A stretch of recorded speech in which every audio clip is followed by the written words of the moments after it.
With your help, my fellow diasporans, we shall conquer poverty in Kenya. We shall let all Kenyans know within days about our 2,000 factories that we shall build in Kenya.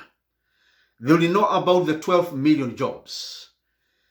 All counties in Kenya will now be aware of the great prosperity we are bringing. With our announcement for 12 million jobs, 2,000 factories, and how we shall get there, we shall send an unforgettable, powerful message that Kenyans will now be talking about for the rest of their lives and in the duration running between now and the election in 2022 August. We need posters, brochures, t-shirts, reflectors, caps, and many others. We wish to dispatch at least 10 million flyers, posters, or calendars to 10 million families in a single day. The 10 million people will tell at least 10 people, meaning within a week, 100 million people or the entire population in Kenya will be conversant with Professor Joseph Mburu and his party. We will sweep that election. Why should you support us and my candidature and my party and candidates? Campaign costs are colossal. According to 2013 study, the 2007 and 8 elections cost Kibaki and Raila about 7 billion Kenya shillings each.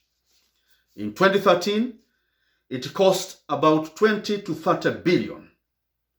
It was more in it cost between 10 and 20 billion. It was more in 2017, and 2022, it may range between 20 to 40 billion Kenya shillings. That is impossible for any single candidate or person to ever raise such an amount of money.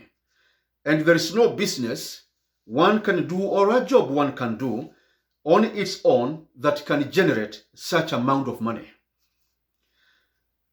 or even such a profits where you can be able to use that money single-handedly and finance the campaign. And as I mentioned, Kenneth Matiba tried and he got bankrupt. Donation is the only proven way that can help, and that has been shown in America, in Canada, and other places. But how do the Kenyan leaders raise these billions of campaign funds? According to this same study, it shows that some or majority of them in some way raise money through corruption. They raise money through sale of personal assets, bank loans, loans from SACCOs, pyramid schemes, drug selling, and all that. Some have created wealth in those particular ways. And in that way, they are able to raise money for campaign. Ladies and gentlemen, this is a situation where we may not want to go. We wish to have clean money, money that is blessed. Those who raise money in this way, through uncouth ways, have visited devastation to Kenyan families. You all remember the Ponzi scheme that was there a few years ago, that was done by several members of parliament and cabinet ministers. Many today of those that gave those funds have suffered depression, and sadly, some have died because of depression and pains for the millions and hundreds of thousands of money they had raised, they had given to those Ponzi schemes. Let us end this kind of behavior where Kenyans' money is rooted by leaders wanting to be leaders, to be president, deputy president, MPs and senators. Fellow diasporan, we have seen how these things work.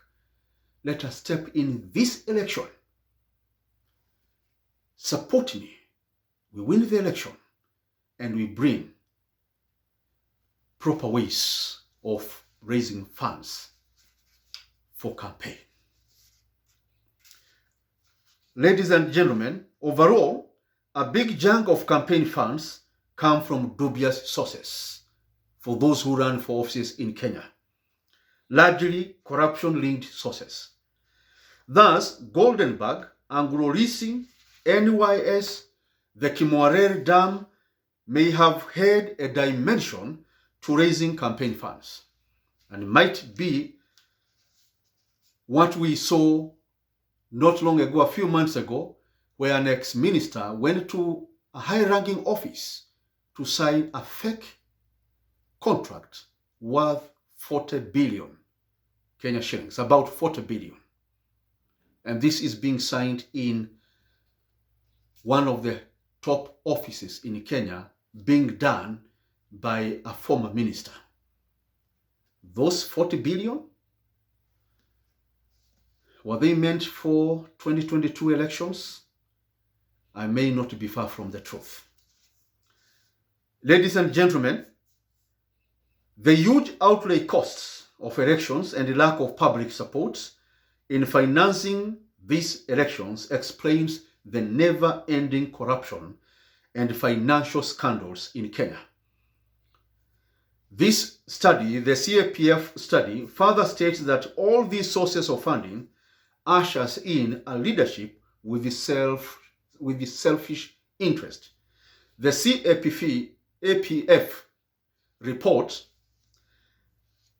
shows or states that when elections are done through corruption means by these leaders, they now enter offices that they occupy as MPs, senators, president, deputy president, governor, MCAs, women rep, and all that. They enter those offices with selfish interests to advance their own interest. I've spent this amount of money, I must get this money back. Nyinyi wa Kenya, kaeni. Kaeni. Mimi nimetumia milioni zangu 100 kama ni MP na ama senator ama women rep, na mshahara ni shilingi 36 million na nimetumia 100 million. Mnataka nitoe wapi hizi pesa? Let's be honest about it. Let's be frank about these issues. There is no way you can spend 100 million and you come to earn 36 million in 5 years and you say, oh yes, let this other 66 million zipotele chini. These guys will recover this 100 million and get at least 400 million more. Another 100 million to give handouts and the other corrupt deals when during the campaign. Another 100 million to recover the 100 million that they had got, and another 100 million as some profit of some sort and to do other things. When campaigns are done by individuals using their own resources, it produces a selfish interest. And that's why you find they switch off the phones. That's why you don't see much development coming in, because they don't even have time to think about development. You'll be thinking about your 100 million. And even those who are campaigning today, let me tell you the honest truth. Those that are all over Kenya giving gifts, things here and there, dishing out things in Kenya. When they assume they become leaders, and I pray God forbid they won't, their preoccupation will be, I gave so much money somewhere. I gave these wheelbarrows here and there. I have to recover that money. That's what they'll do. I will have to recover that money. And they will recover that money. It's not free lunch. And they will not have time to think about how to develop Kenya. Their preoccupation will be, how do I recover the money I gave in wheelbarrows? or in resource, ama hiki na kile. And they will say, if I don't do that, my investment is going to be auctioned. So, ladies and gentlemen, let us put these things in perspective. I request by your grace, assist me so that we can be able to win this election. Support me through my GoFundMe platform. Go to FundMe website and search Make Dr. Joseph Mburu President of Kenya 2022. Let us win the election with a landslide. You may send your support of $1, $2, $5, $10, $50 at M-Pesa 07-48-265-314. We have an opportunity of our lifetime. Let's change Kenya into a country that has better systems with everybody wealthy or meeting their basic needs. Thank you.